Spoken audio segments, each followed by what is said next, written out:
Hello everyone, my name is Chong Miao Fan. I am a first year student from School of Physics with program of Geophysics. In this assignment, my job is as a scriptwriter. Hi, I'm Sufyan Sakr, majoring in pure physics at USM, and I am the video presenter. Hi, my name is Kevin Boundanun. I am a first year student majoring in pure physics at USM. And for this project in particular, I am the video editor. I hope that you enjoy the work that we have done.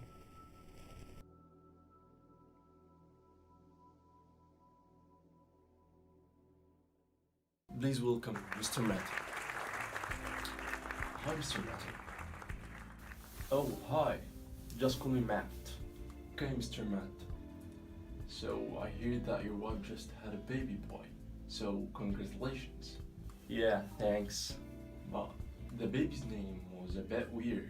Actually, you named him Anti.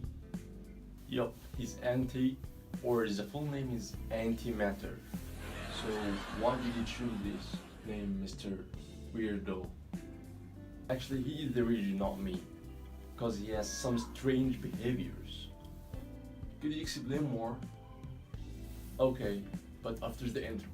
Bring the intro.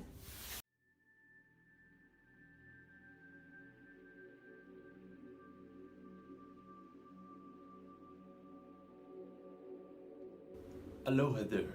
Paul Dirac first postulated antimatter in 1930, and he won the Nobel Prize for this discovery. His equation showed that the electron should have a partner particle with the same mass but with the opposite charge and magnetic moment.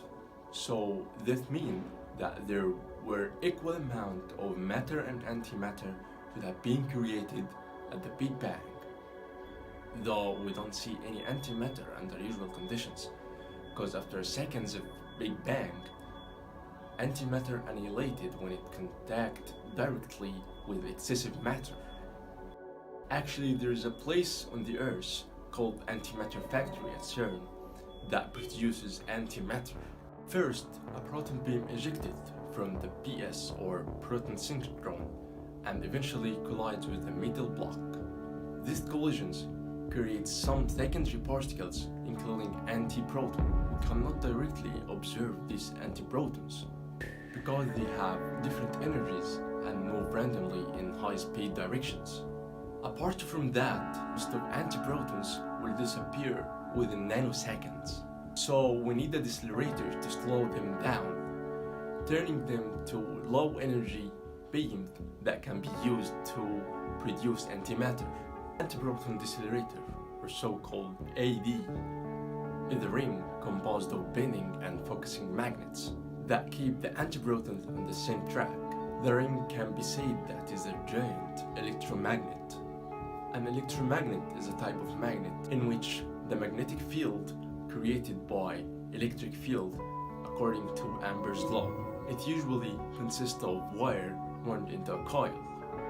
To create a strong magnetic field, the wires needed to be coiled with many turns side by side.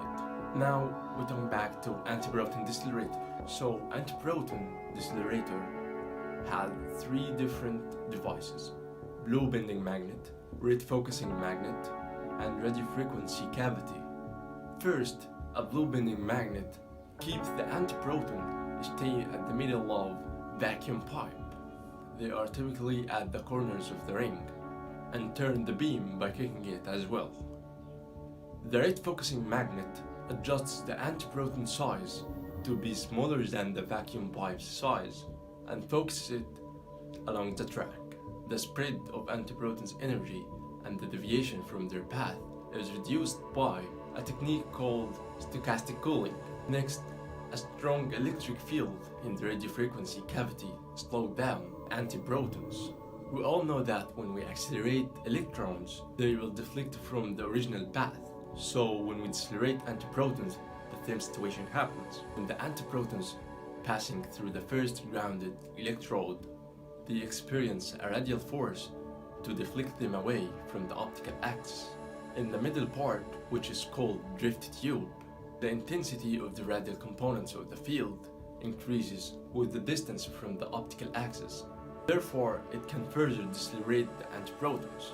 Upon the end of the drift tube, the radial electric field and the force of antiproton deceleration lead to a point of convergence, which is called focal point. Since the speed of antiprotons in the drift tube is low enough, the outside force of the electric field can refocus the beam while existing in the drift tube.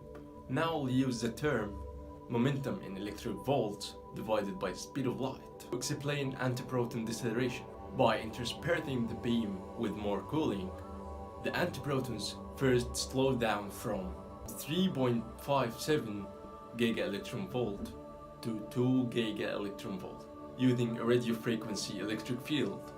The electron cooling starts once it is slowed down to 3 million electron-volt. A thick, cool cloud of electrons travels in the same direction with the antiprotons, cooling them further. Antiprotons subjected to several cooling cycles and deceleration in this ring until they slow down to a tenth of light speed with 5.3 mega-electron-volt energy. For now, antiprotons can be held on for 1000 seconds or 60 minutes. However, it will take 6 billion years to produce 1 gram of antimatter according to this production rate. Things will change because CERN had increased the antimatter production capability by using extra low energy antiproton decelerator, or ELENA.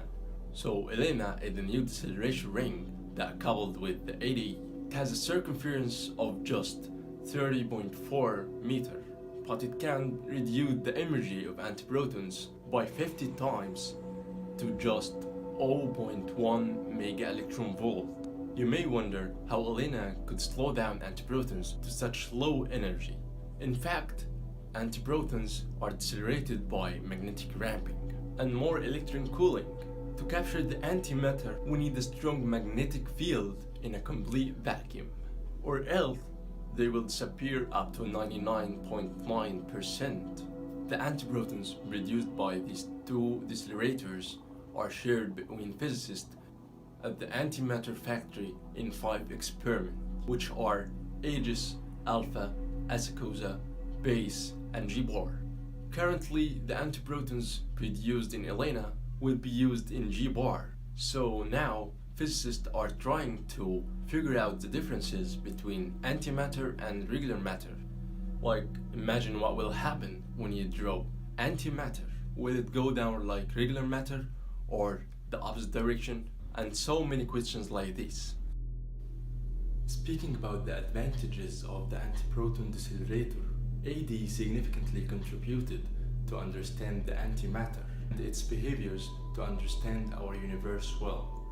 AD is a continuous improvement by involving more energy or adding new deceleration rings, just like ELENA. Though there are some disadvantages, like it costs a lot of money to carry out just one experiment at AD. So to sum up, the Antiproton Decelerator, or AD, is the most effective tool in the world to decelerate antimatter to allow physicists to explore this whole new kind of matter for a better understanding of the universe. So now you know that he is the weirdo. Yeah, it's really interesting. Thanks, Mr. Matt. Okay, peace out.